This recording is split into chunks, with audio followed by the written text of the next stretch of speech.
Hello, everyone, and welcome to another edition of Mormon Stories Podcast. I am your host for today, John DeLynn. It is September 26th, 23, and today we have a bit of a special episode.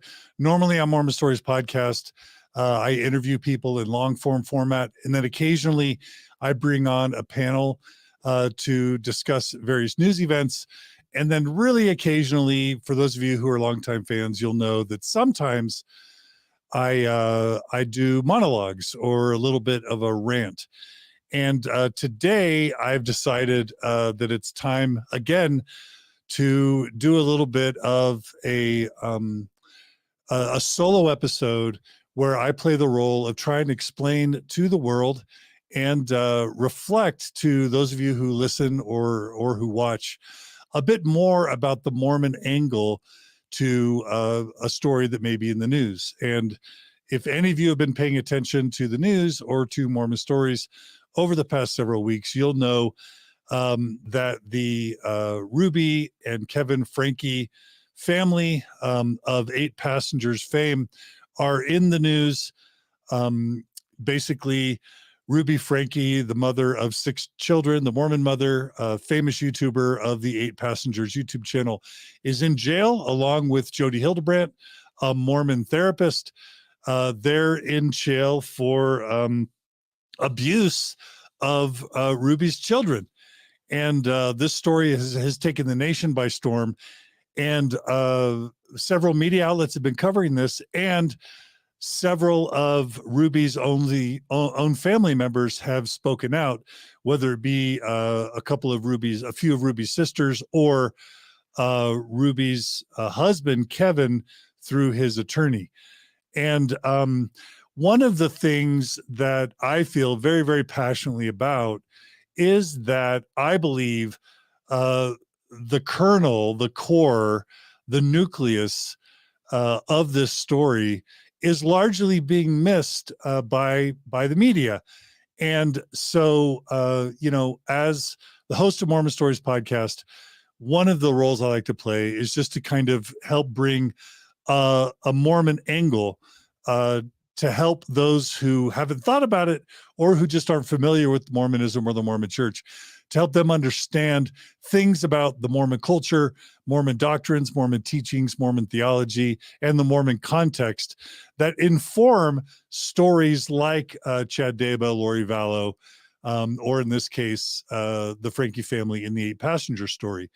And specifically, what I want to do is couch this context or illustrate it by a few videos or reactions that have come out by either Ruby's two of Ruby's sisters, or again, Kevin Franke, Ruby's current husband, through his attorney.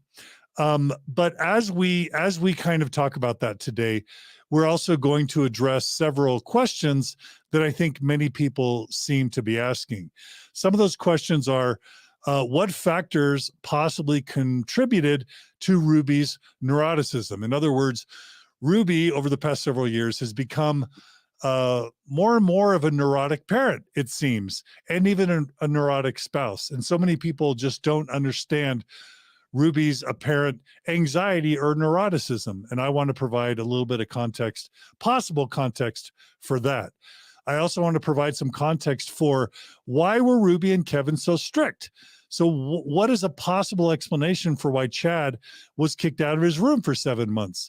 What's a possible explanation for why Chad was sent to a wilderness camp? And I'm going to acknowledge at the outset that there is going to be some speculation on my part, because we don't have the full story. But what I do have is 20 years of covering Mormonism, and I have a PhD in clinical and counseling psychology, where I've spent, at least 6 years as a therapist treating Mormon patients or clients of anxiety, depression, and by their own report of addiction. And I have, 50 plus years following the Mormon Church and understanding how the Mormon Church deals with themes like sexual shame and addiction.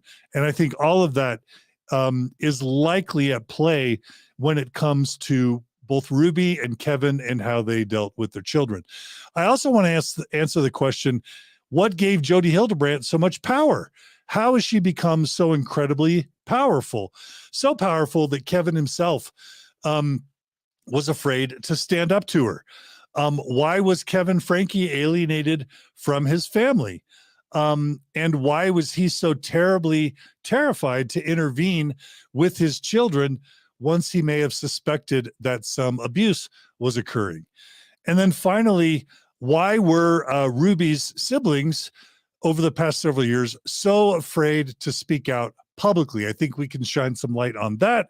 And then finally, why did Ruby accuse some of her children of abuse, which was the most outrageous and let's just say horrific or deplorable behaviors on Ruby's part, is to publicly, through the court proceedings, and maybe she did it privately, but a journalist leaked it. But either way, most people feel like the way that Ruby outed her, allegedly outed her children as potential abusers as minors was deeply disturbing. So another way to kind of describe today's episode is, what part of the Franke Jodi Hildebrandt story are we missing? And again, that is why I do Mormon Stories podcast, to provide that Mormon angle. So to jump right in, what I want to do is lay a really important doctrinal or theological context for kind of the soil or the milieu that the Franke family and Jodi Hildebrandt are operating under. And I'm going to start, and I'll ask you just to bear with me as I lay the context. And then once I lay the doctrinal, theological, and historical context for what's going on, we're going to play clips from two of Ruby's siblings and clips of Kevin's attorney. And then we're going to discuss those clips in the context of the ground that I lay. So I want to begin with the Holy Bible. There are going to be many people who are Christian who are listening to this episode who are potentially going to be disturbed that I'm starting with the passage by Jesus in the Holy Bible. But I think it is an important foundation for this story. So break out your Bibles, everyone. Go to Matthew, the first book of the New Testament, chapter 5, verses 28 and 29. And I want to begin there. Matthew 5, 28, 29 reads, "But I tell you that anyone who looks at a woman lustfully has already committed adultery with her in his heart. If your right eye causes you to sin, gouge it out and throw it away. It is better for you to lose one part of your body than for your whole body to be thrown into hell." We begin there. We begin with Jesus, according to Matthew, basically stating through the Bible that to lust upon a woman is a sin next to adultery. We already know that when Moses laid down the 10 Commandments, adultery was one of the 10 big no-nos in the 10 Commandments. So obviously you don't want to break one of the 10 Commandments, but Jesus kind of ups that and basically says, no, it's even worse. If you lust, if you have a lustful desire in your heart for a woman, you've already committed adultery in your heart. That is a crucial foundation to understanding, in my opinion, the Franke family and Jodi Hildebrandt. But it gets worse. Now let's turn to the Book of Mormon, which is core Mormon scripture. And what we're going to now turn to is the Book of Alma, chapter 39, verses 3 and 5. I'll start with verse 3. It says, "And this is not all, my son. Thou didst do that which was grievous unto me, for thou didst forsake the ministry and did go over into the land of Siron among the borders of the Lamanites after the harlot Isabel." So it's basically sex shaming Isabel, calling her a harlot, and chastising a figure in the Book of Mormon for, I guess, having premarital sex. So that's kind of the setting in Alma 39. And then he really lays it out. Joseph Smith, the Book of Mormon, the Mormon Church, really lays it out in verse 5. It reads, "Know ye not, my son, that these things are an abomination in the sight of the Lord. Yea, most abominable above all sins, save it be the shedding of innocent blood or denying the Holy Ghost. So in Mormonism, it is absolutely fundamental core doctrine that the worst sin that anyone can commit in this world is denying the Holy Ghost. In other words, having a confirmation that the Mormon Church is true and then denying it publicly. That is the only sin that sends you to what's called outer darkness, which is not even hell, not even heaven. It's this place of eternal nothingness and torment that those who deny the Holy Ghost get sent. That's the worst thing you can possibly do. The next worst thing you can possibly do is murder. That's sin number 2. What Alma does in the Book of Mormon is says right under murder, right under murder, sexual indiscretion is the worst possible sin you can do next to murder. Again, that's not me. That's the Book of Mormon. So you got the Bible laying the foundation in Mormonism for the Franke family and 8 Passengers and Jodi Hildebrandt. You got the Book of Mormon building on top of that. And the last element that you need to create the soup or the milieu or the soil that all of this springs out of, all of this horrific stuff that this comes out of, you need modern day Mormon prophets, seers, and revelators. And what now I'm going to do is I'm going to read 4 quotes from 4 relatively modern or recent Mormon Church prophets, seers, and revelators. The first one that I'm going to read is Heber J. Grant, the 7th Mormon prophet that lived in the mid 20th century. So we're not talking, we're not talking 1800s here.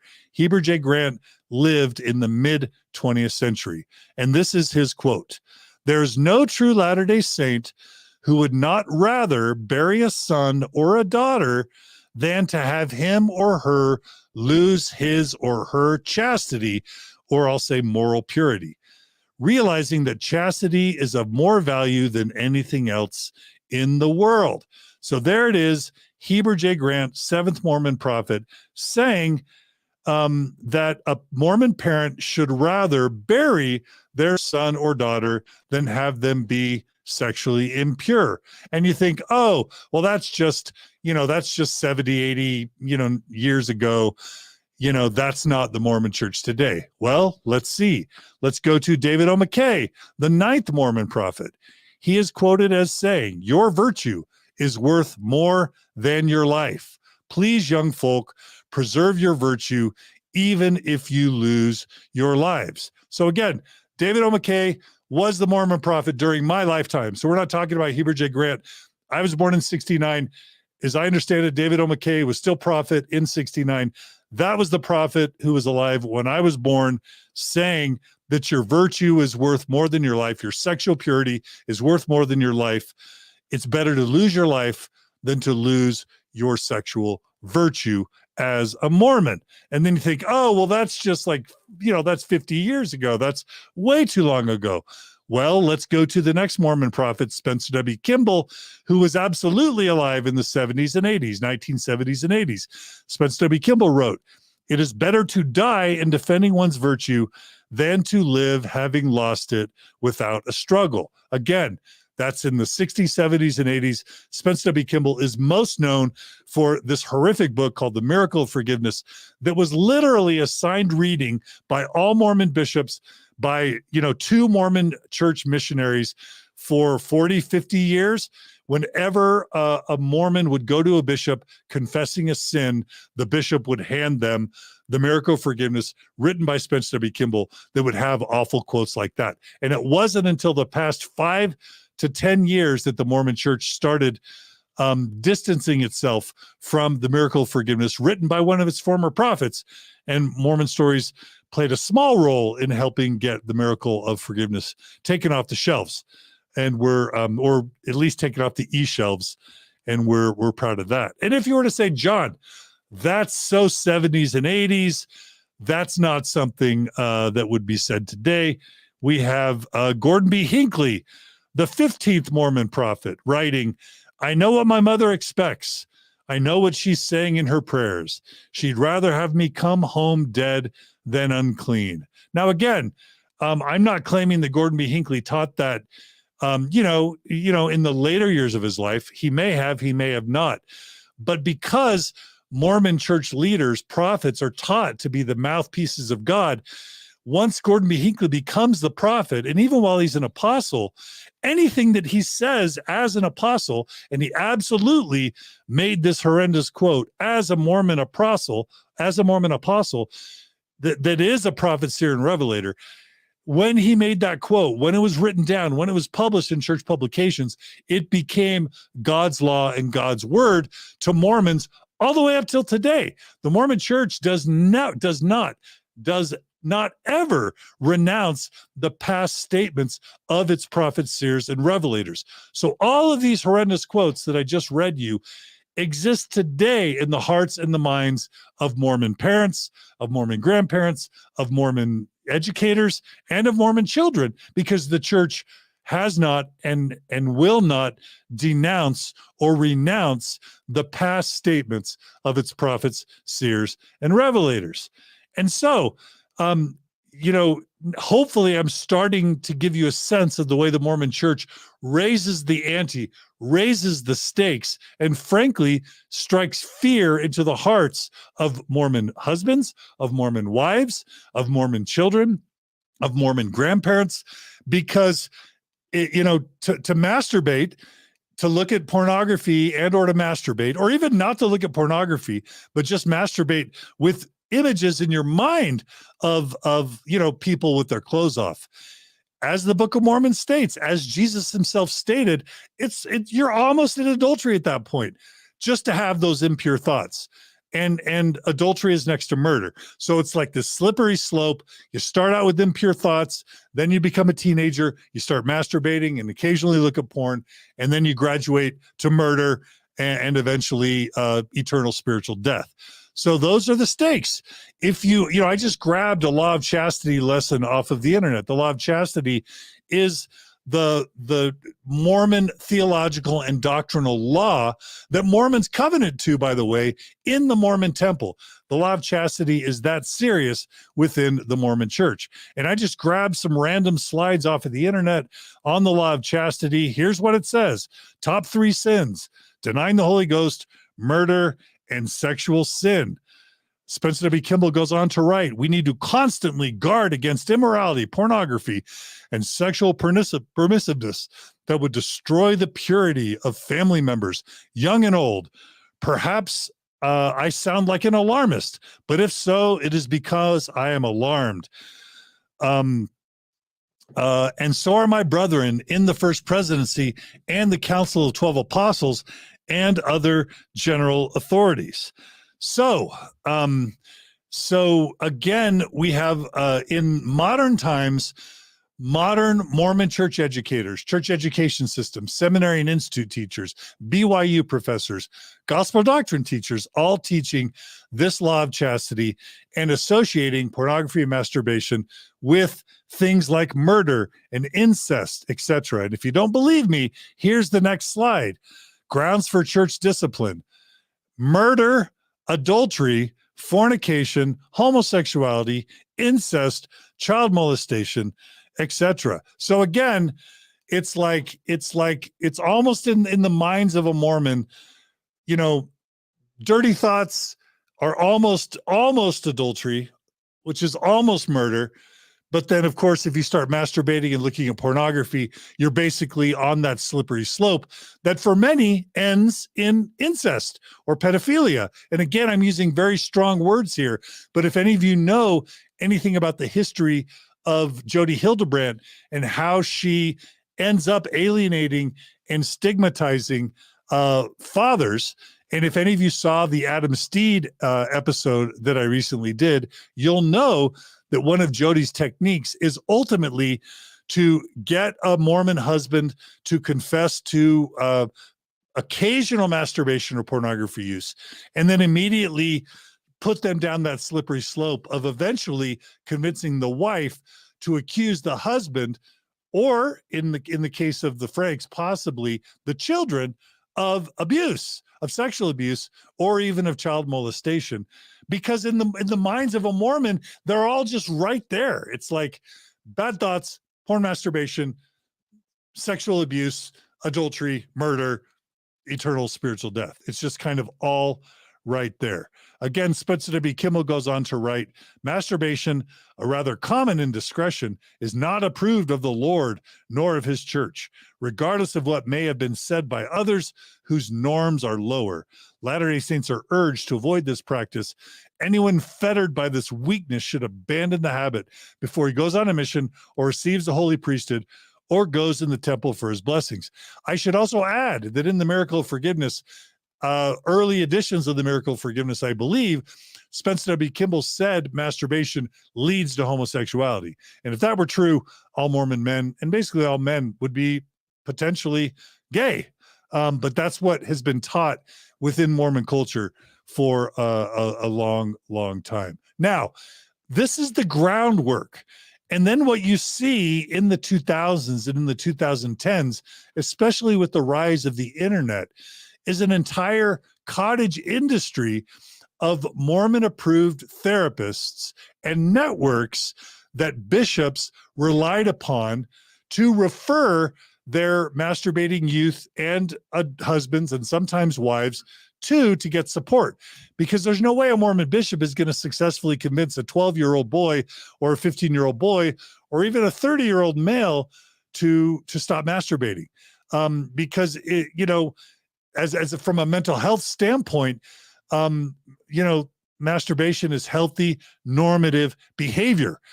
Something like 90+% of men report to masturbate at some point in their lives, if not regularly, and women report lower rates of masturbation and even pornography use, but still women masturbate too.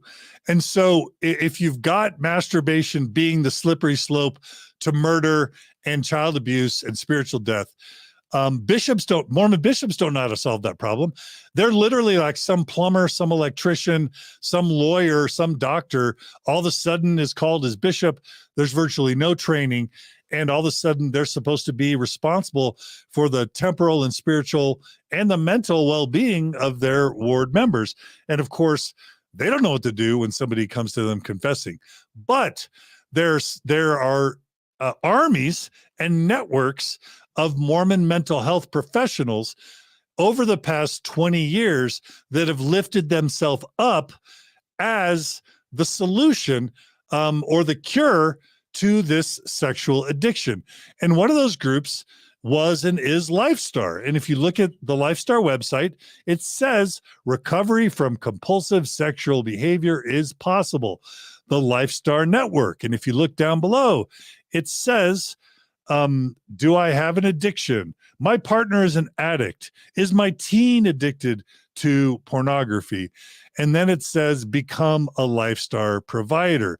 So in all those instances, it's appealing to the fear of a Mormon man or woman. Do I have an addiction? Am I an addict, like a meth addict or a cocaine addict? Am I a sex addict because I masturbate once every 3 weeks or once a week? Or in the hearts of the spouses, is my husband or my child, are they addicts? Are they addicted? And then, of course, it's soliciting Mormon therapists into these networks to get business and to train them to treat healthy normative healthy normative masturbation as a pathology. And I can just tell you, I did 6 years of a psychology PhD at a Division I APA accredited university. Never once would any ethical therapist pathologize masturbation as an addiction. In fact, what would be followed would be the guidelines of the American Pediatric Association, the American Medical Association, the prevailing consensus among health providers, which is that masturbation is perfectly healthy and normal. So any Mormon therapist who starts pathologizing healthy normative masturbation as an addiction is immediately operating outside of their ethical guidelines because there's no empirical support for that diagnosis. This idea of masturbation being a sex addiction, that's not a thing. That's not in the Diagnostic and Statistics Manual. That's not in the mental health profession. It's a manufactured illness by high demand religions and or cults. And it's not just Mormons that do this. Evangelical Christians, Jehovah's Witnesses, Scientologists, Catholics, Orthodox Jews, they all do this too. So even though I focus on the Mormon problem, this problem is much, much bigger than just Mormonism. And so what you see as the beginning of Jodi Hildebrandt's pernicious behavior, as I understand it, is that Jodi Hildebrandt was a key franchise owner of the Lifestar Network in Utah. Now, I haven't confirmed that, but that's been reported to me. Those of you who are listening or viewing can write in and tell me if I've got that wrong. But as I understand it, prior to Jodi Hildebrandt losing her therapy license in 2012, 2013, I believe, thanks to the courage of Adam Steed, Jodi was a member of the Lifestar Network, was recommended by Mormon bishops all along the Wasatch Front, which is like, the I-15 corridor within Utah, to Mormon couples when they came to a bishop reporting a porn or a masturbation problem. And so that's where Jodi Hildebrandt got her start, as I understand it, is through the Lifestar Network. And as Jessie Hildebrandt, who I also interviewed recently on Mormon Stories, the courageous niece of Jodi Hildebrandt, as she told in my interview with her on Mormon Stories podcast, is that the Mormon Church not only referred the bulk of Jodi's clients to her, but they also paid. They were probably the largest single payer of Jodi Hildebrandt's bills. So one thing that everybody needs to understand who wants to understand the Frankes, 8 Passengers, or Jodi Hildebrandt, is that the Mormon Church created Jodi Hildebrandt by sending her clients constantly and by paying her and building up her wealth. We know that Jodi Hildebrandt had a $3.1 million home in Ivins, Utah, near St. George. She had a thriving therapy and group counseling business. And it was created by and funded by the Mormon Church, as I understand it. If I've got this wrong, I need some of you to correct me. Now, just recently, just in the past couple days, if you think that the Jodi Hildebrandt problem, the ConneXions problem, is a unique, isolated incident within Mormonism, check out this article that just came out on Fox 13 News. The title is "Utah Therapist Charged with Abusing Client Over Several Years to Fight Her Demon." And I'm just going to read. Farmington, Utah. A therapist based in Davis County has been charged with abusing a vulnerable woman over a span of several years under the guise of providing her therapy. Maurice Wade Harker, 54, was charged Tuesday with aggravated abuse of a vulnerable adult and kidnapping, both second-degree felonies. According to the charging documents, Harker repeatedly abused a client of his between 2012 and 2021. The woman suffered serious injuries throughout his time, and she said she even thought she might die during one of his sessions. The woman said Harker used aggressive, hands-on, and even violent tactics. Does that sound familiar? Does that sound like some of the tactics Jodi Hildebrandt and even Ruby Franke was using with her own children? Hands-on and even violent tactics, claiming he had to do so because she was possessed by a demon. The victim had been diagnosed with post-traumatic stress disorder and other mental illnesses. She had been abused as a child, court documents stated, and Harker preyed upon her vulnerabilities. It goes on to say that Harker was the subject of a report by Rolling Stone in October 2022, in which a former client came forward with allegations of abuse. It goes on to say that Harker's is a fairly well-known in the Church of Jesus Christ of Latter-day Saints community.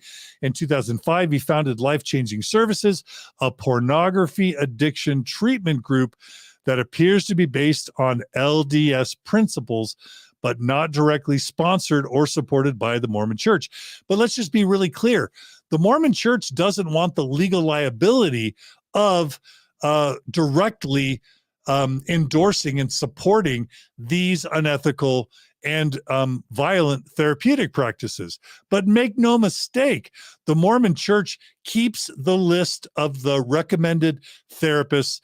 They keep a list of recommended faithful Mormon therapists and healthcare providers, and they promote these therapists. They promote things like LifeStar. They promote things like Jodi Hildebrandt Connections, and they promote things like the Sons of Helaman to its members so that there can be an arm's length difference of accountability and liability, but so that their members can get treatment or support. So don't be fooled that just because the Mormon Church says they don't endorse, they indirectly recommend, refer, and pay for these treatments.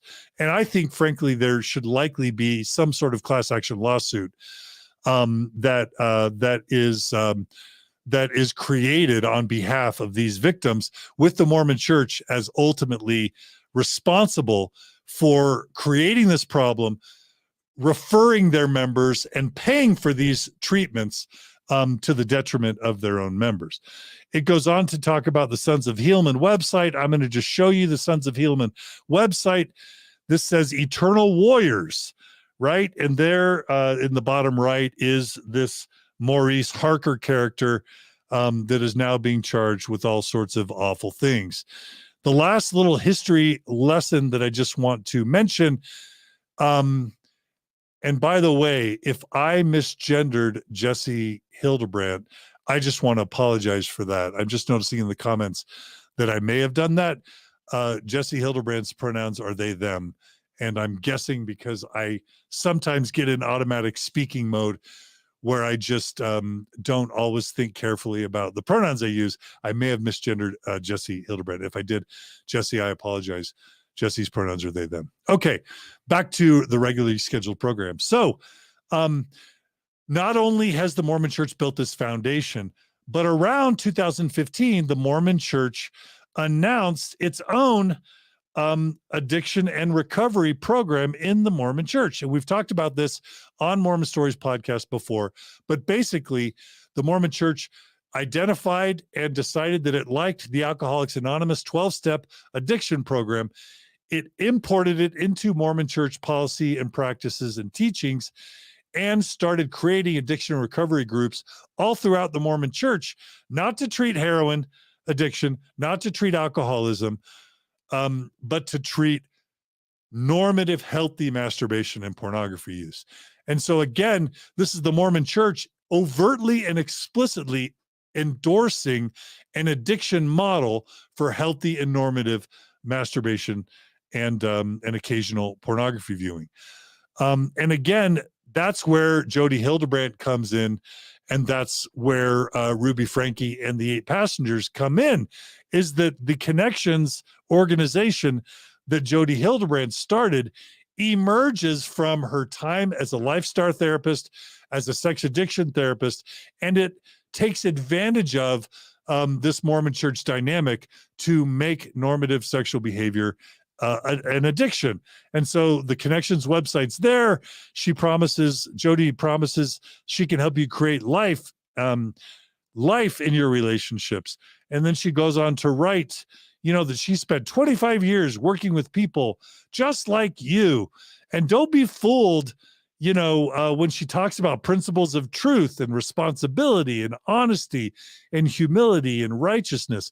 What she's talking about there is she can help cure you or your husband or your kids of the masturbation menace. That's exactly what her entire ConneXions model was built around. She gets her power, she gets her business model, she gets her referrals, and a significant chunk of her revenue from the Mormon Church and its doctrines and its teachings and its theology.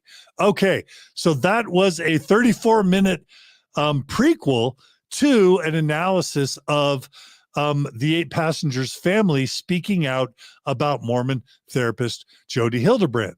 And so now what I'm going to do is I'm going to just show some of the reactions, and I'm going to comment on them or address them in the context that we just laid out. The first that I have was an Instagram announcement from Julie. I don't know how to pronounce it. Is it Deru or Deru? I really apologize. I don't know how to pronounce Julie's last name. But Julie is one of Ruby's sisters, and the other is Ellie Mecham. And they released a statement recently on their Instagram channel that said the following. For the last 3 years, we have kept quiet on the subject of our sister, Ruby Franke, for the sake of her children. Behind the public scene, we have done everything we could to try and make sure the kids were safe. We wouldn't feel right about moving forward with regular content without addressing the most recent events. Once we do, we will not be commenting on it further. Ruby was arrested, which needed to happen. Jodi was arrested, which needed to happen. The kids are now safe, which is the number one priority. So what this reveals is that Ruby's family members knew that Jodi Hildebrandt was extreme. They knew that Ruby had sort of incorporated Jodi Hildebrandt's teachings, and but it also admits that they were terrified to speak out. Why were they terrified to speak out? One of the main reasons I am going to suggest is because all of Jodi's work at its core was around sexual shame.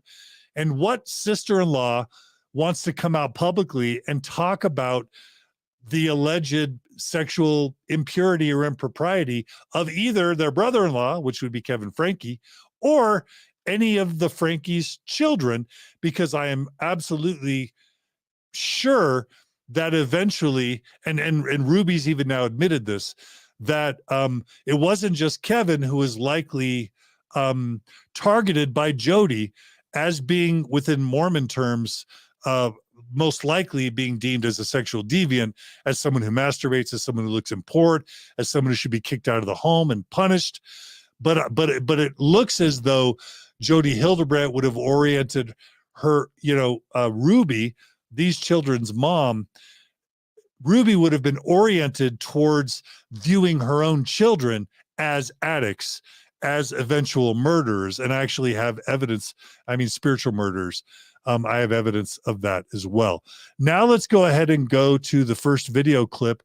This is a video clip of one of Ruby's sisters. This is Bonnie Holine. She has 1.4 million YouTube followers. And I'm just going to play a few clips from her YouTube video about Jodi and Kevin and Ruby, and we're just going to analyze it. So let's play the clip. The first thing that I want to say is that we have kept quiet for 3 years on the topic of our sister Ruby and Jodi and Kevin and ConneXions. That is what we have stayed quiet about. We did not know what they were doing because, like we said, we were cut off. We did not have access to anyone. My thoughts towards Ruby and Jodi and Kevin and ConneXions is that it was all bullcrap. It was complete indoctrination of this thing that they created. I don't agree with how extreme they are on everything. I knew they were weird. I knew that they were off. Those are the things that we kept quiet about, because what was I going to say? What was I going to do? I was not going to come out and publicly say that I don't like my sister and I don't like what she's doing and I think she's weird. That is what we kept quiet about. It wasn't until about a year ago when we were able to reconnect with Sherry. Again, we kept that quiet. We never came out and said anything. You guys saw us together, and those were little glimpses when Sherry was ready to allow us to show those glimpses with her permission. And it was then that we were learning slowly bits and pieces of of more. And that's where the part of behind the scenes, we did everything that we could. We did everything legally that we could do. And for those that were saying that they'd go in and bust down doors and do whatever it took to end up in jail, because from jail, I can't do anything. So I still stand by what I said, is that I did everything that I could with the knowledge that I had and within the legal rights to Ruby and. Okay, so a couple things that I just want to comment there. What you have to understand, and you learn about this by the Adam Steed interview that I did, and by his courageously coming out, also by Jodi Hildebrandt's interview, but also I've now spoken with dozens and dozens of Jodi Hildebrandt's victims, and what you have to understand, what was going on within that family most likely is what Jodi Hildebrandt's modus operandi was, which is the couple comes to Jodi as a couple needing marriage therapy or counseling, usually referred by their Mormon bishop, often paid for by the Mormon bishop. And then sometimes they're referred not just for marital difficulties or parenting difficulties, but if either the husband or one of the children is alleged to be masturbating, because if the husband or the children are masturbating, well, they're on that slippery slope to murder and eternal damnation. So they need Jodi's help. So they come to Jodi, and Jodi would begin individually counseling the husband or the wife or the couple or the kids, and tease out of them that they are in effect sexual deviants, that they are in distortion, that they're not living in their truth, and that they're committing, by the Mormon Church's teachings, sins next to murder. And as soon as you can convince a Mormon mom or a Mormon dad or a Mormon parent or a Mormon kid that they are participating in a sin next to murder, you have their attention. You have their willingness to pay any amount of money, to make any sacrifices to make that sin go away. And what Jodi Hildebrandt would do is she would extort or blackmail her patients, make them pay upwards of $2,000, $3,000, $4,000 a month. And if they couldn't come up with the $2,000 or $3,000 or $4,000 a month, they were to pressure their own parents or the grandparents to use their retirement to help finance the therapy that Jodi would require. And it would be individual therapy, it would be couples therapy, and then it would be these support groups that Jodi Hildebrandt would offer through ConneXions. And the entire purposes in these ConneXions therapy and group sessions were to slowly shame, usually the husband or the teenager, into feeling like they're a horrible, awful, terrible, murderous person. And then to convince usually the mom or the mother or the wife to slowly punish and alienate usually the husband for their sin. And if they relapsed, they were to get increasing levels of punishment. So it would begin by sort of the regular old shame that they would get, in a therapy setting as a couple in front of Jodi or in the support group. But over time, as Adam Steed helped us understand, Jodi would encourage the wife usually to drop a contract saying, you haven't been able to stop masturbating. Look, you did fine for 2 months or 1 month or 3 months or 6 months, but now you've slipped up again. And so now I'm going to create a marital contract with you. And the marital contract consisted of something to the effect of, hey, husband, you are no longer allowed to have any physical affection for me. You're no longer allowed any emotional connection. You're no longer allowed to sleep in our marital bed. I'm going to put you in your office. You're going to sleep on a mattress in your office. You're going to sleep on the couch. And by the way, you can't even talk to me about any emotional concerns separate from any of these sorts of things. If you're having a faith crisis, we're not allowed to talk about it. All you do is I'm not going to cook for you. I'm not going to clean for you. I'm not going to meet any of your temporal needs, even though, you're working full time outside the home. And eventually, if you relapse, you get kicked out of the home. And once we understand what Adam Steed's life was like, once they're kicked out of the home, if they don't obey Jodi, if they continue to live outside their truth or in distortion, then Jodi would literally use the legal system to destroy the life of the husband, which meant that they could be accused of child abuse. They could be accused of being a sexual deviant, and eventually a restraining order would be put on the husband. And then if that restraining order was violated, and sometimes, according to Adam, there would even be entrapment involved, eventually the husband would end up with felonies and their entire name and reputation smeared within the broader Mormon community. So I am not making excuses for Kevin, but I believe, and we'll see if the evidence bears this out. We've already known Kevin's attorney, which we're going to show in a bit. Kevin's attorney alluded to watching my interview with Adam Steed and speaking with other Jodi Hildebrandt victims, and it appears as though Kevin's lawyer is acknowledging these tactics were in play with Kevin and Ruby and with Jodi's overseeing.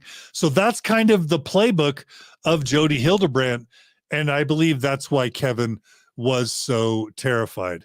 And frankly, I think that's why Bonnie and other family members were so terrified to speak up, because who wants, again, to make it known that their brother-in-law is a sexual deviant, or that some of Kevin and Ruby's kids might be sexual deviants, according to Jodi Hildebrandt.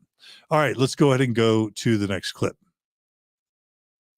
And Kevin, the one person that could have done something within his legal right was Kevin. We had zero contact with him.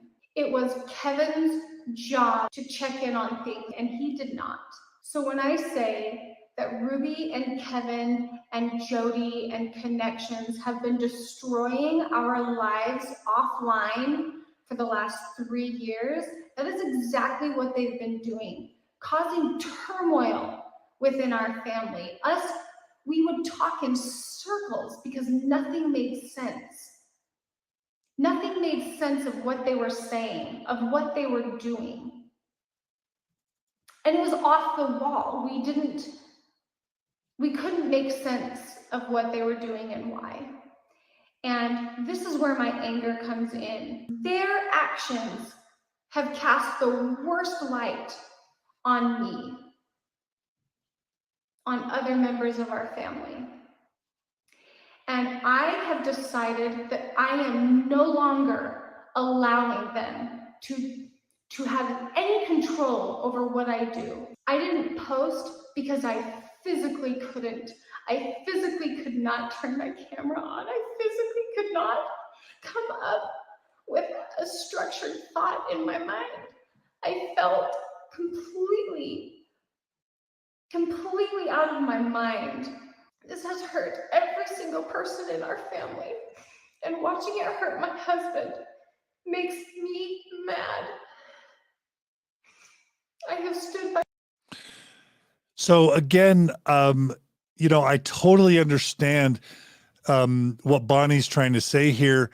She is angry. She feels like the one person that could have stopped all this was Kevin. I think it was absolutely his parental duty to do so.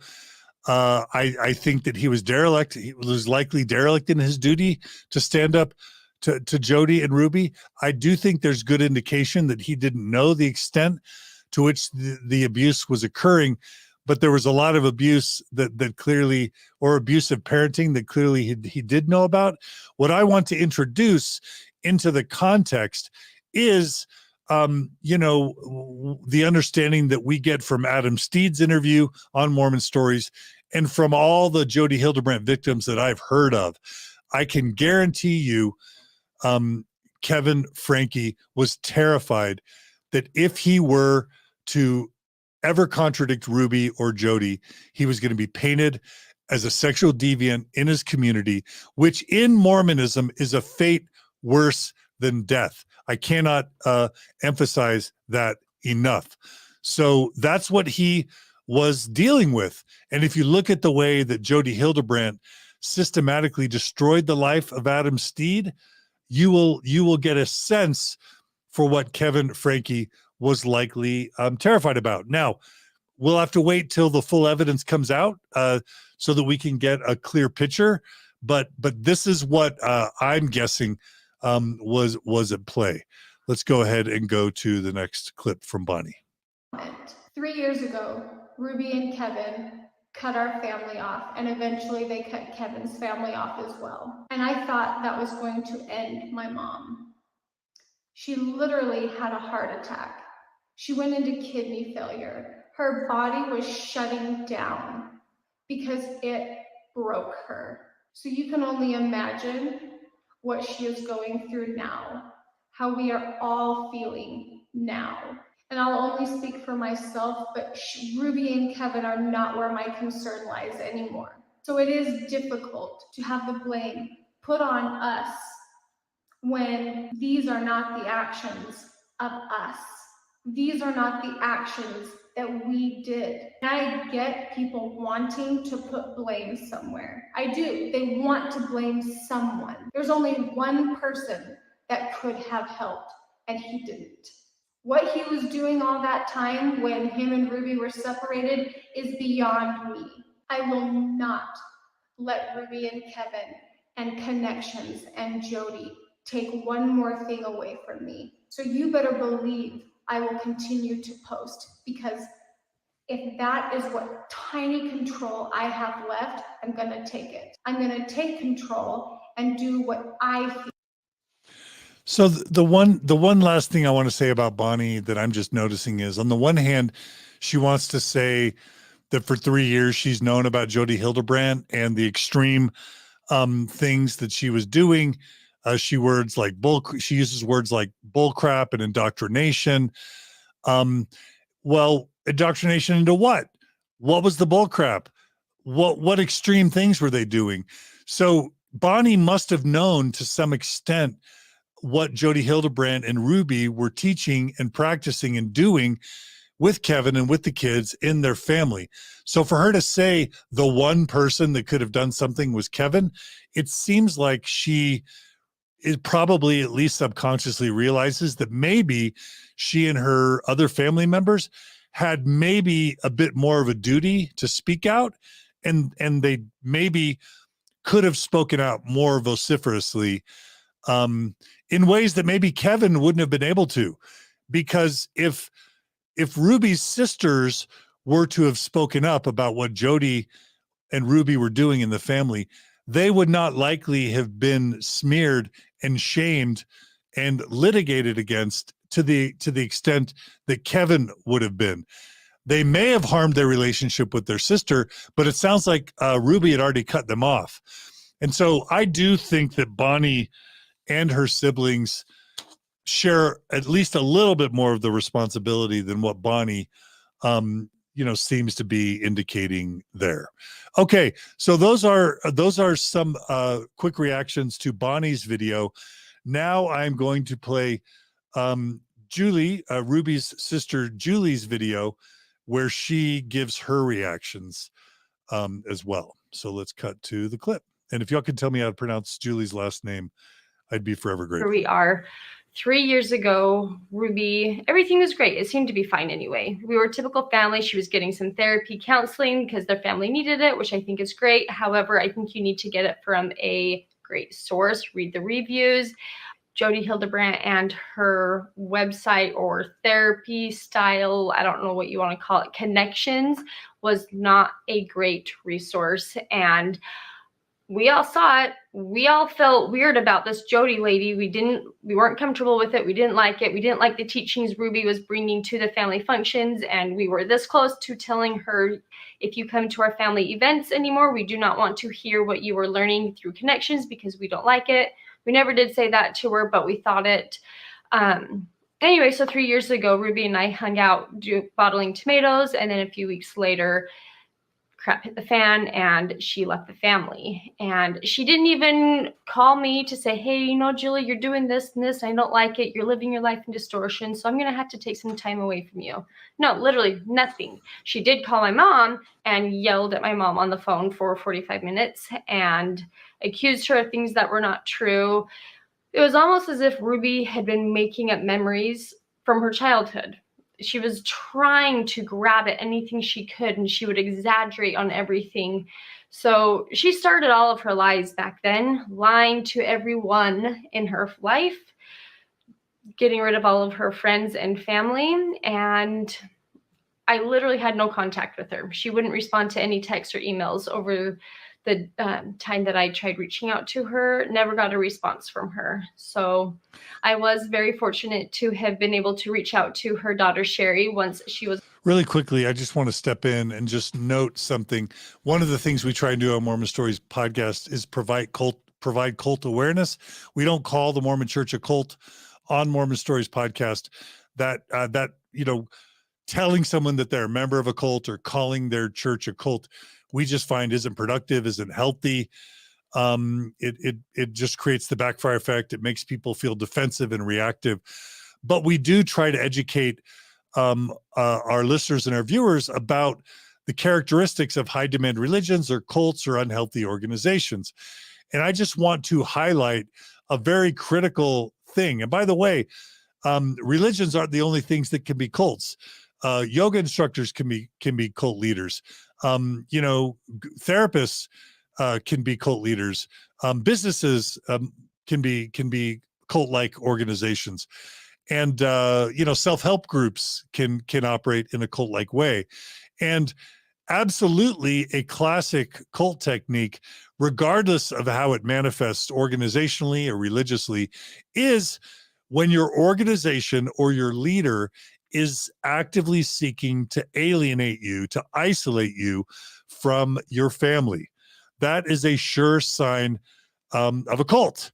And here, if you were to take Jodi Hildebrandt and line up, the traits of a cult, if you were to take, Luna Lindsay Corbden's book, Recovering Agency, Lifting the Veil of Mormon Mind Control, or if you were to use Stephen Hassan's book, Combating Cult Mind Control, and you were to list out all the techniques of the ways a cult leader behaves, I guarantee you Jodi Hildebrandt and ConneXions would meet criteria for a cult leader, and ConneXions would meet criteria for a cult.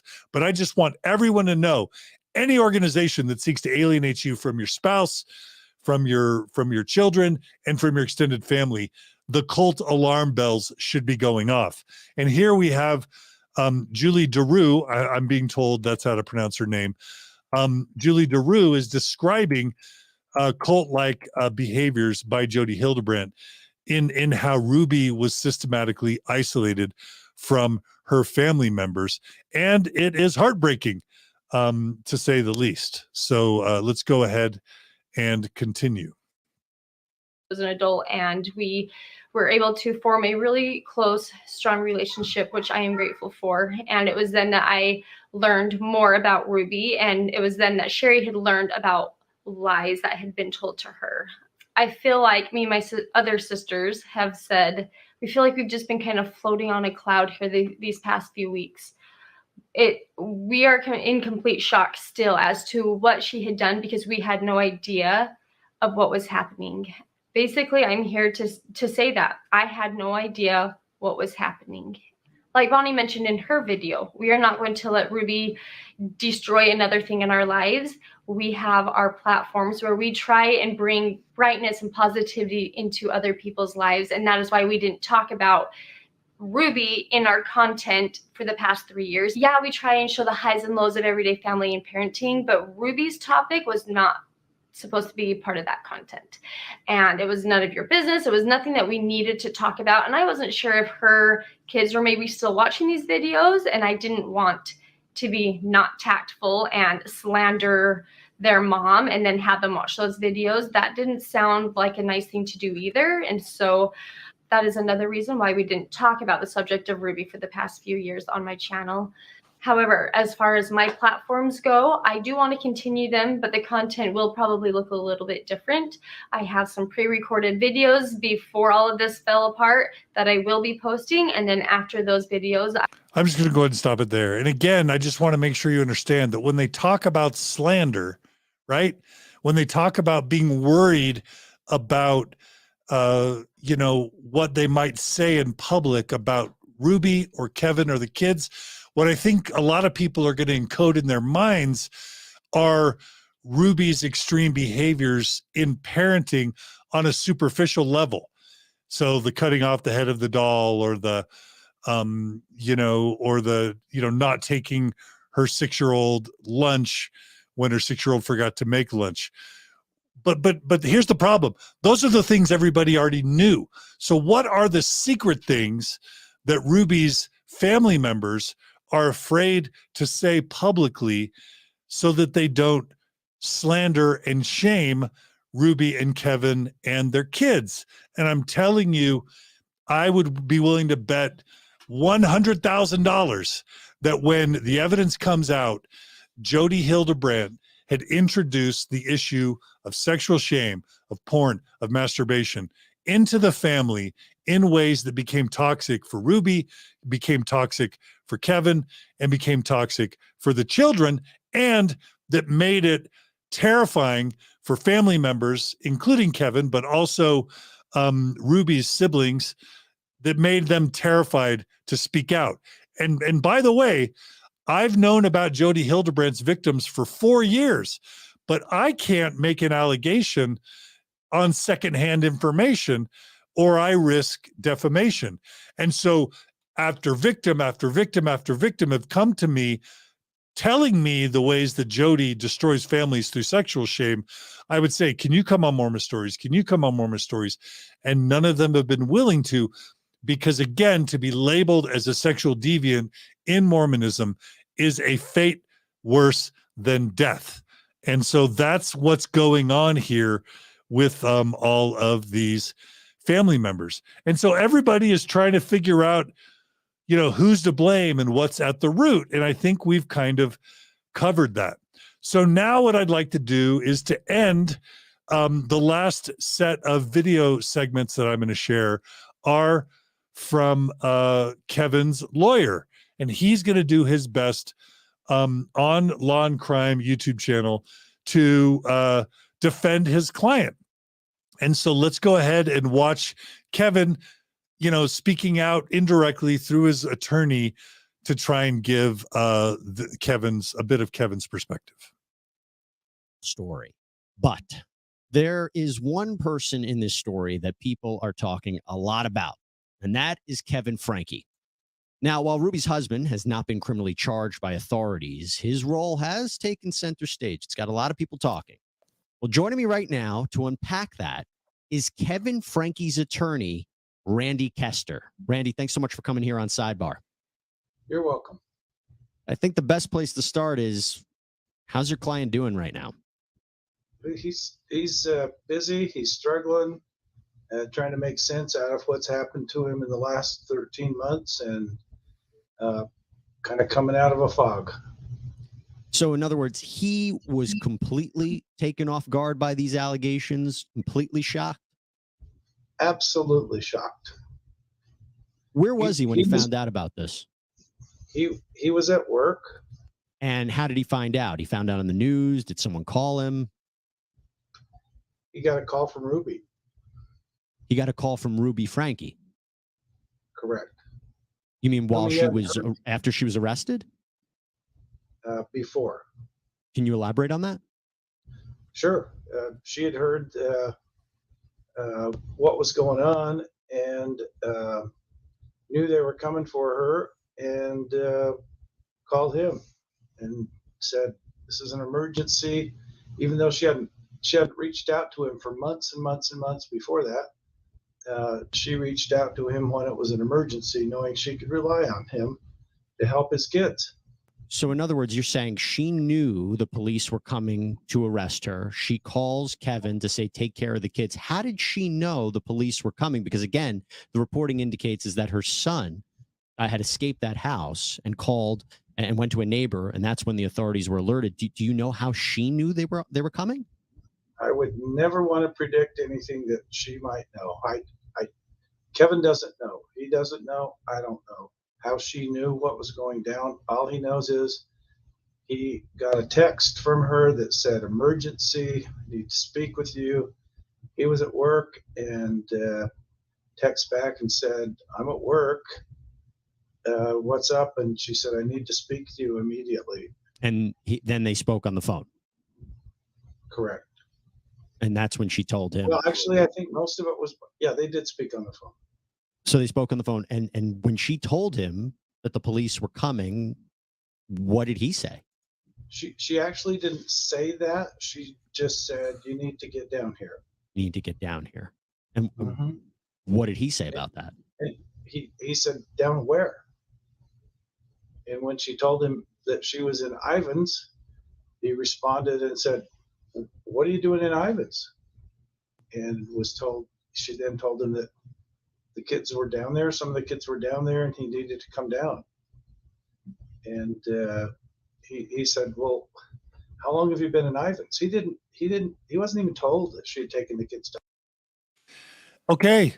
So there are just a couple really important points that need to be made there. Why was Kevin not living with Ruby? Kevin was not living with Ruby because Jodi isolates husbands from wives. I guarantee you it's going to come out that at some point Kevin was either confessed to masturbating or was caught masturbating. So he got labeled as a sex addict by Jodi to Ruby, and slowly all the same punishments that were meted out to Adam Steed, to the dozens of other Jodi Hildebrandt victims, slowly Kevin would have been not sleeping in the bed with Ruby. He would have been sleeping on the sofa, sleeping on a mattress. And eventually Jodi would have told Ruby, the only way to save your marriage is to kick Kevin out, to punish him for living out of harmony, for living in dissonance, or living in distortion, and for being a sex addict. And so only after he's been kicked out of the home and then repents and forsakes his behavior should you ever consider letting him back in.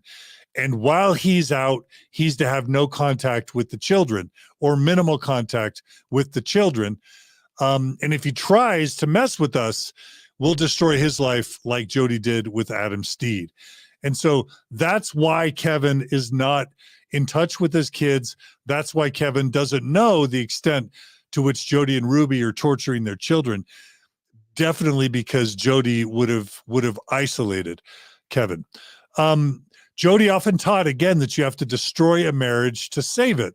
That was one of her core teachings. And Kevin would have been further alienated from his children as Jodi was able to convince Ruby to label Kevin as a sex addict. And whether or not they would have used those words with Kevin and Ruby's children, it would have been made known in one way or another that Kevin wasn't worthy, that Kevin wasn't doing what he should, and that he had to be kicked out of the home, that mommy and daddy had to separate because daddy's got some sins he needs to repent for and work out.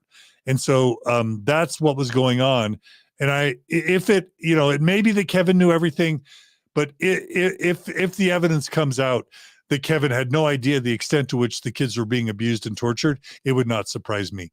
I want to take a second to thank those of you who are donating through the Super Chats feature. Laura Sinkinen donated. Thank you, Laura. Life Take Two donated as well. She writes, John, our stake president, flew him out to work with the stake and referred us to him. He destroyed our lives. I'm guessing that she is talking about the therapist that I mentioned previously, the Davis County therapist, Maurice Wade Harker. And, Life Take Two, I am just so sorry that the Mormon Church referred an unethical therapist to you and your family, and that it ended up contributing to the destruction of your family. I want to thank everyone who also donates to Mormon Stories podcast as well. Your donations make this possible. The only, ad I'll make is right now, during this show. Please, if you love this, value this programming, if you want to see it continue, please become a monthly donor at mormonstories.org. Click on the donate button, become a monthly donor, and we will continue creating content like this for you. We're a nonprofit, and we rely on your donations to be able to make all this possible. If you can't donate, or even if you can, we've got over 5,000 people join us on the live stream. Please take a moment to like this episode right now. I would love to see 5,000 likes on this episode. Please subscribe to the Mormon Stories Podcast YouTube channel and subscribe to us on Facebook, Instagram, and TikTok. When you like and comment on these episodes, when you subscribe to this channel, it encourages YouTube to share this video with the world, and that helps get this message out. So if you agree with this framing, if you agree with this message, and you want to see the news media and Mormons and members of other high demand religions understand the full context of what's going on, you liking and supporting this channel will make all that possible. Also, thank you to Brady for your donation, and to Daniel John Carey as well. Okay, I'm going to go ahead and continue and go ahead and play the next clip. This is, again, Kevin Franke's attorney representing Kevin. Let me unpack that a little bit. So, first of all, their current status, were they separated? Correct. They were separated, I read, for 13 months. So they weren't living with each other. How much was he seeing the kids? Almost not at all. Actually, not at all. Why is that? Why is that? Because she told him it was better that they needed to work on their marriage and needed to keep their family together, but that everything was better off with him not in the home and not communicating with the children. If you can, why were they separated? What was the catalyst? I probably shouldn't go into that. That's pretty private. Mm-hmm. But let's just say they had a difference of opinion about their family. Parenting? I know you can't talk about it, but is it that kind of where we're going? Correct. Okay. So let me again. And their own personal dynamic. Okay. So he was living separate from her. Was he calling the kids? Because I think what a lot of people are looking at this and they're wondering, well, what did he know? So he might have been living separately from her for 13 months, but he wasn't calling the kids, checking in on the kids, seeing how they're doing. He's the father. I totally understand that. That was the big question on my mind and the big question on a lot of people. If you've read everything that's in the media, he's getting raked over the coals for that. But what people don't understand is that he was trying to preserve his marriage. He was taking direction from her. She's the one who asked him to leave the house and indicating that in order for him to be able to get back together with her and be a family, that she was requesting that he leave the home and that he not contact them or the children. Later told him that everything was blissful at home. It was so much better without him. All right. So I don't know if any of you noticed it. I'm noticing some of you in the comments picked up on it. I would be willing to bet $100,000 that when they talk about parenting differences, one of the differences is going to be the extreme use of sexual shame to shame the children. I guarantee you that Chad sleeping on a beanbag for 7 months was about more, this is their son Chad, was about more than Chad playing some pranks. I guarantee you that their son Chad had been sexually shamed for engaging in normative teenage behaviors. And he, based on Jodi's recommendations and practices, and Ruby would be partly responsible for this, Chad was sleeping on a beanbag because he was caught, caught masturbating or looking at porn. I'd be willing to bet $100,000 that there's truth in that statement. I would also be willing to bet that Chad, the son Chad, being sent to a nature rehabilitation group or center, whatever it was called, that therapeutic nature wilderness survival treatment facility that he was sent to. I guarantee you, from the parents' perspective, it was in part out of the Mormon Church's teachings on sex and sexual shame. And in fact, I watched a video clip, maybe it was an audio clip, where Ruby actually states that she knew that her son Chad was going to end up in prison for life if she didn't get more serious and punishing in the way that she parented Chad. And I guarantee, where in the world would Ruby come up with the idea that Chad was going to end up in prison? And I guarantee you, it's the slippery slope of bad sexual thoughts, porn and masturbation leads to sex, which is the sin next to murder, and you may as well be abusing children, which is going to lead Chad to be in prison. I would be willing to bet $100,000 that these dynamics are at play in Ruby's relationship with Chad and in Ruby's relationship with Kevin. There were also reports that Chad's either bedroom or bathroom door was removed. And there were reports of Ruby saying that children didn't deserve privacy. Again, that was all based on this fear and paranoia that kids would commit the sin next to murder. Finally, when you hear Kevin's lawyer or attorney talking about parenting differences and a personal dynamic between Kevin and Ruby, I can guarantee you that these issues of sexual shame were at play, which were partly what led, again, to Kevin being kicked out of the home and being alienated from his children. All right. There are other clips in this video that I'm going to skip. It basically talks about Kevin's attorney saying that Kevin had no idea that the kids were being mistreated, that Kevin didn't even know that the kids had been taken to Ivins, Utah. We'll see if that's true, but that's what Kevin is alleging through his attorney. Let's go ahead and jump to the point where Kevin's attorney talks about Jodi Hildebrandt's role in the marriage. What does he say about Jodi Hildebrandt? That she's manipulated him in conjunction with Ruby, that she's been kind of the spearhead toward essentially destroying his life and destroying his family. How did Jodi and Ruby get connected? Does Kevin know? I don't know. Mm-hmm. I don't know. Is Kevin believing that perhaps it was Jodi who was manipulating Ruby in this? Or because it also sounds like Kevin feels he was manipulated by Ruby. Is it just all the blame on Jodi? I think it was a team effort, but with Jodi being the spearhead and creating a situation that's just caused all of this destruction of his family. Why does he believe that Jodi is manipulative? What makes him believe that?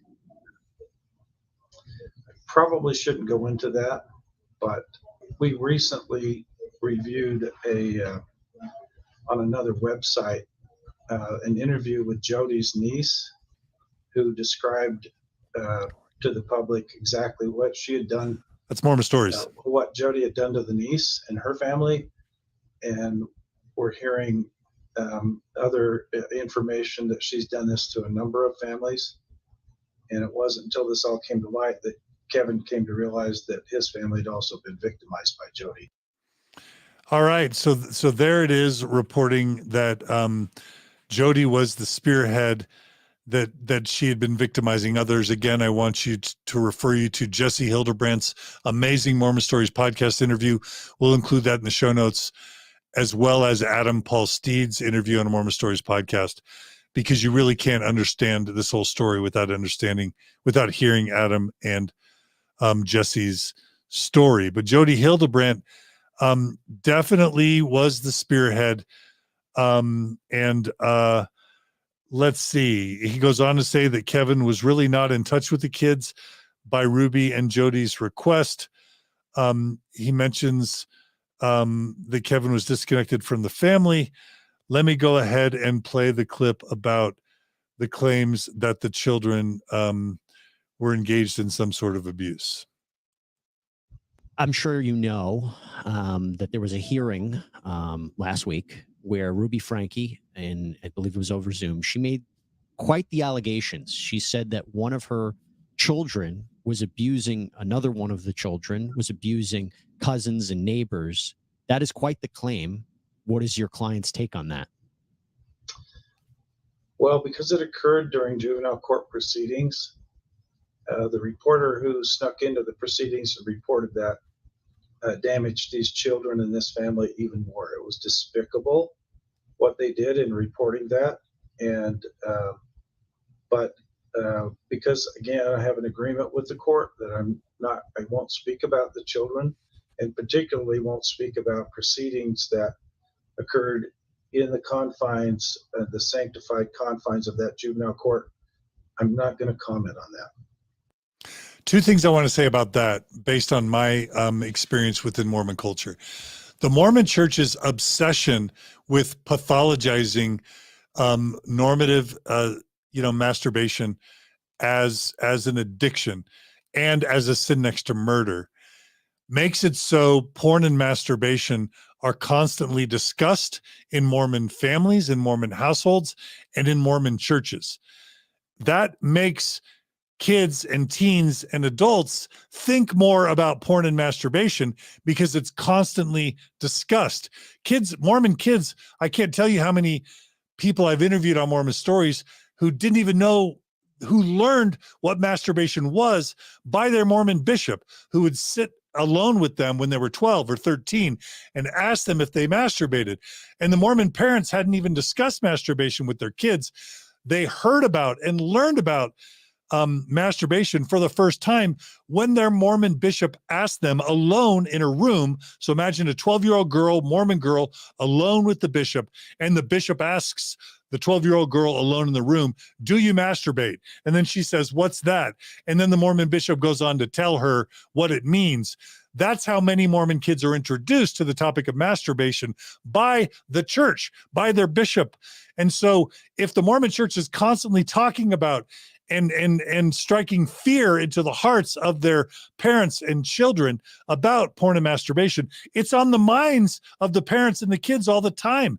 So you've got the Mormon doctrine and theology establishing that foundation, and then bishops referring their teens and their adults to therapists like Jodi Hildebrandt to get treatment. And then Jodi Hildebrandt just builds on that, makes millions of dollars, and terrorizes the youth and the adults. That's the con here. That's what's at play.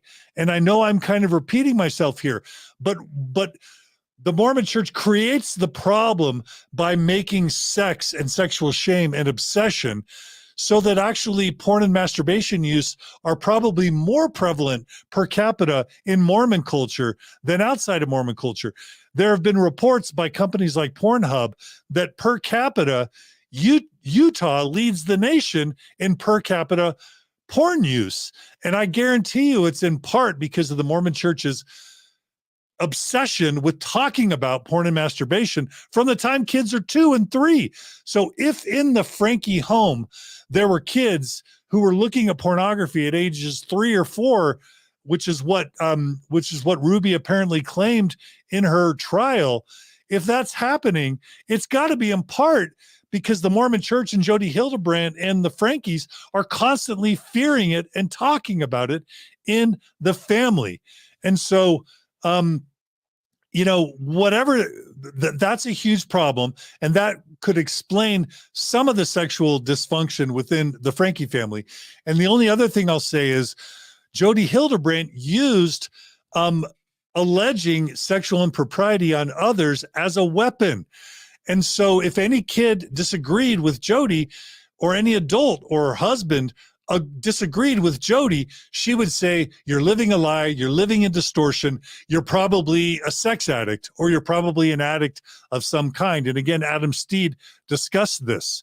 And so the fact that sexual shame would be weaponized to the point where Ruby would accuse her own children of being abusive kids or predators or whatever, that's totally on brand with Jodi Hildebrandt's form of Mormon therapy, is sort of this witch hunt of seeing addicts everywhere, of seeing sex addicts everywhere. Because even to have a thought, according to Adam Steed, his report of Jodi Hildebrandt, even to have a sexual thought is to be a sexual addict sort of in embryo. Now, it is also possible that their 5 or 10-year-old kid is guilty of some sort of abuse. But what type of environment would create kids that are abusing at the ages of 5 or 8 or 10? And again, all of this could be made up in a total fabrication of Jodi and Ruby's paranoid, sex-obsessed mind. So I do not want to communicate that the kids are actually guilty of any of these allegations. It's more likely that these are distortions in the minds of Jodi and of Ruby and false allegations than it is that these are actual factual allegations. So I think that's a really important thing to mention.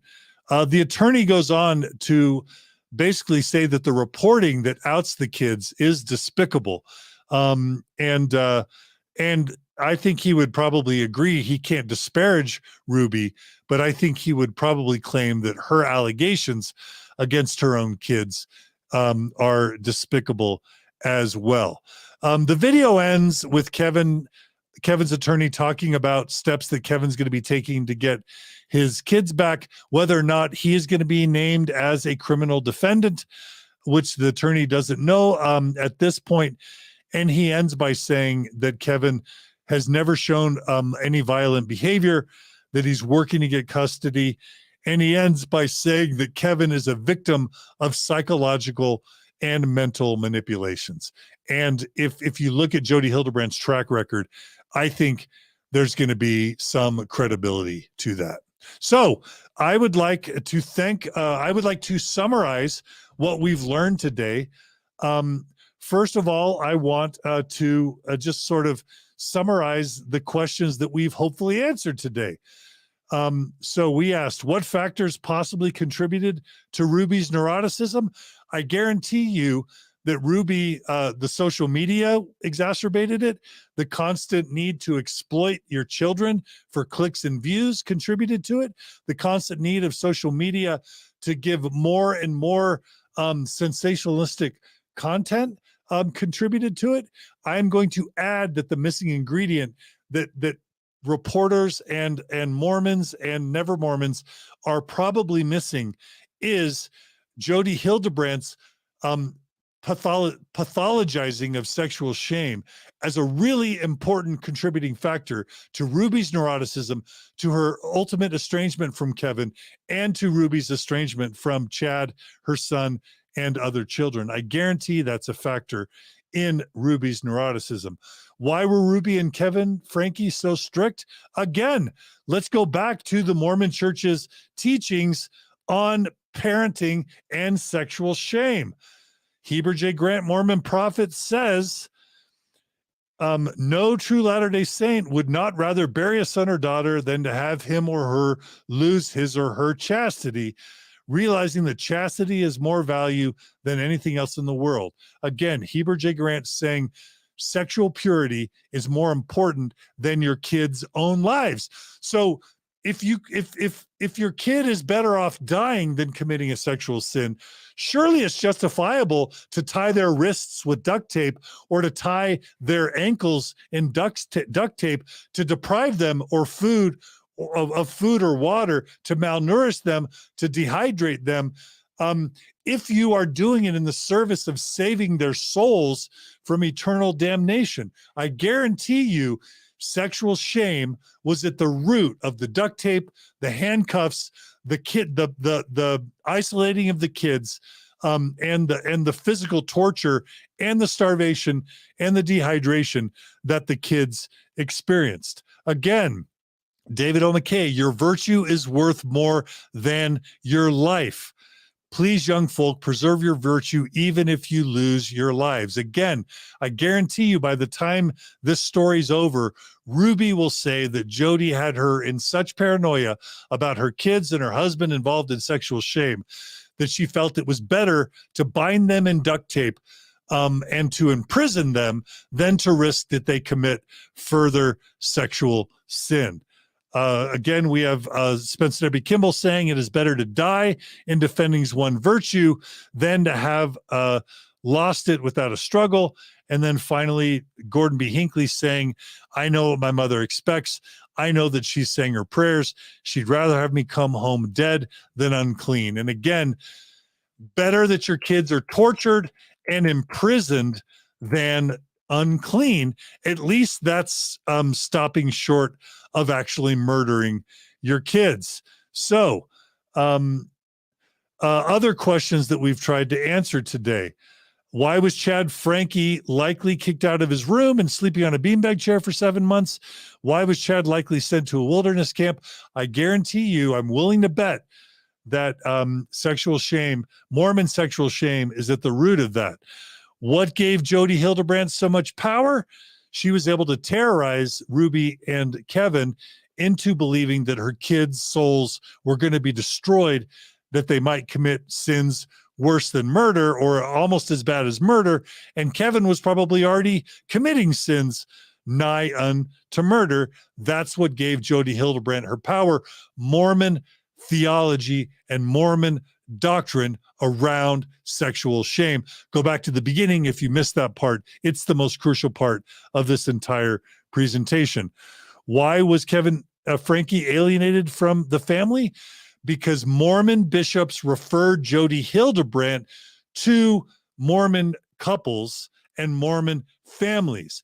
Jodi Hildebrandt was created by the Mormon Church. Jodi Hildebrandt was referred to endless Mormon families by the Mormon Church. Jodi Hildebrandt was funded by the Mormon Church, according to Jessie Hildebrandt, Jodi's own niece. And so Jodi got her power ultimately from the Mormon Church, its doctrine, its theology, and its own referral and financing. That's where Jodi Hildebrandt got her power, and that's why Kevin was alienated from the family, and that's why Kevin was terrified to intervene with his children, because he was afraid that Jodi would wield the sexual shame within Mormon culture to destroy his life, as Jodi Hildebrandt did with Adam Steed. Why were Ruby's siblings possibly so afraid to speak out? Again, because they were afraid and terrorized that they would be stigmatizing the entire family and the kids as possible sexual deviants. That's what I believe the evidence is likely going to show. And then finally, why did Ruby accuse some of her children of abuse? It's because she herself had been terrorized to see sexual addiction everywhere, including in her small children. I would like to end by saying where I believe the Mormon Church is responsible. I believe that the Mormon Church ultimately is responsible for its biblical and Book of Mormon based teachings around sexual shame. If you didn't have the Bible and the Book of Mormon teaching that sexual sin is next to murder in severity, you would not have many of these problems. Secondly, modern Mormon prophets, Heber J. Grant, Spencer W. Kimball, David O. McKay, Gordon B. Hinckley, most of them have amplified and radicalized these teachings found in the Bible and the Book of Mormon. And then the Mormon Church, by labeling pornography and masturbation use as an addiction, they have popularized and endorsed a completely non-scientific and unethical wholly manufactured treatment of a fake and false and harmful addiction.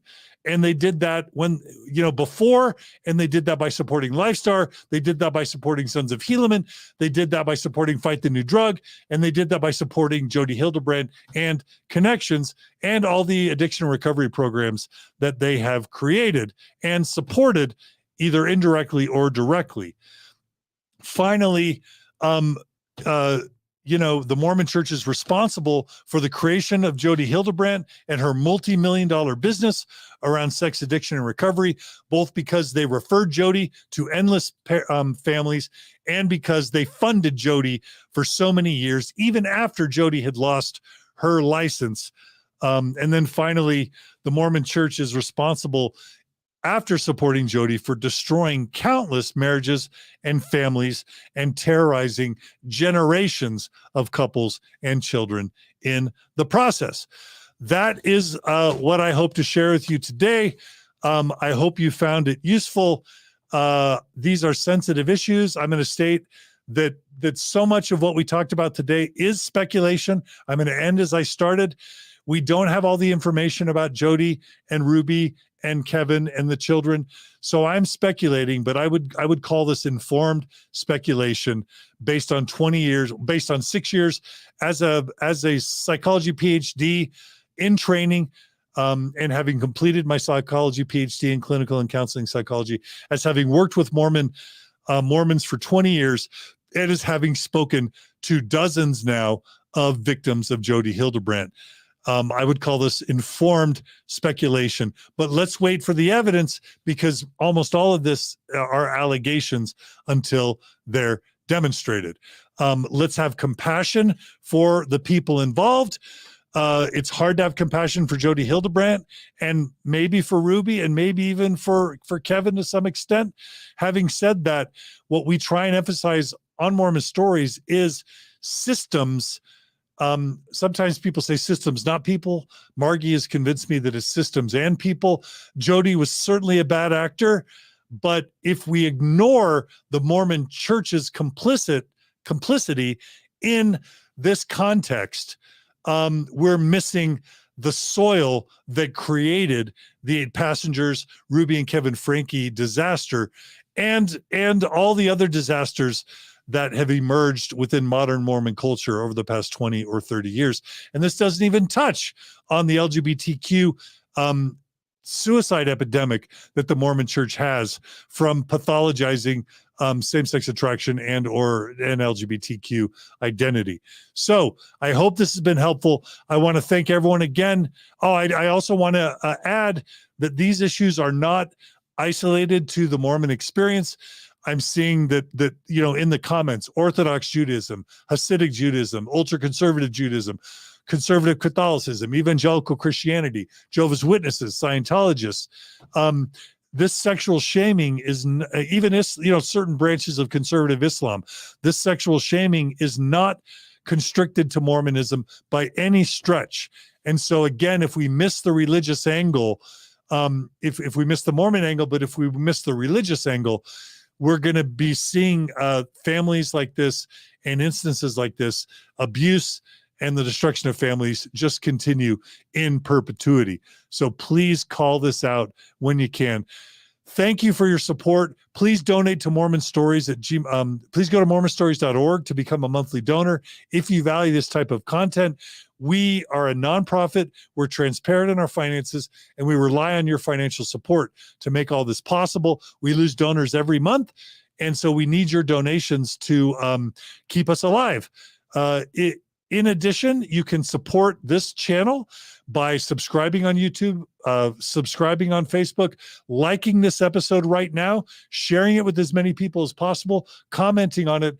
That helps the algorithms share this with as many people as possible.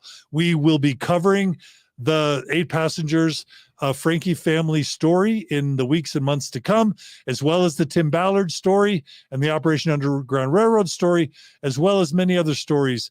So please check back with Mormon Stories in the days, weeks, and months ahead. Thank you for Julia and Maven and Gerardo for your support, and Brooklyn on Mormon Stories podcast. Thank the board. Thank Margie and all the other excellent podcasters that help us. We will be returning soon to our regularly scheduled program. Thanks for all you do. Stay in touch. Be good to each other. Finally, if you have been a victim of Jodi Hildebrandt, please email us at mormonstories@gmail.com. We want to hear your story. We will be covering this story more. So please email your Jodi Hildebrandt connection story, or Sons of Helaman story, or Life Star story, or Fight the New Drug story. Email it to us at mormonstories@gmail.com, and we'll do our best to help continue shining light on this story until the Mormon Church changes its doctrine and theology and teachings that perpetuate toxic and sometimes lethal sexual shame. Thanks, everybody. Be good to each other. Be kind to each other. And we'll see you all again soon on another episode of Mormon Stories Podcast. Check out the Jesse Hildebrandt episode and the Adam Steed episode. They're can't miss episodes. Bye, everybody.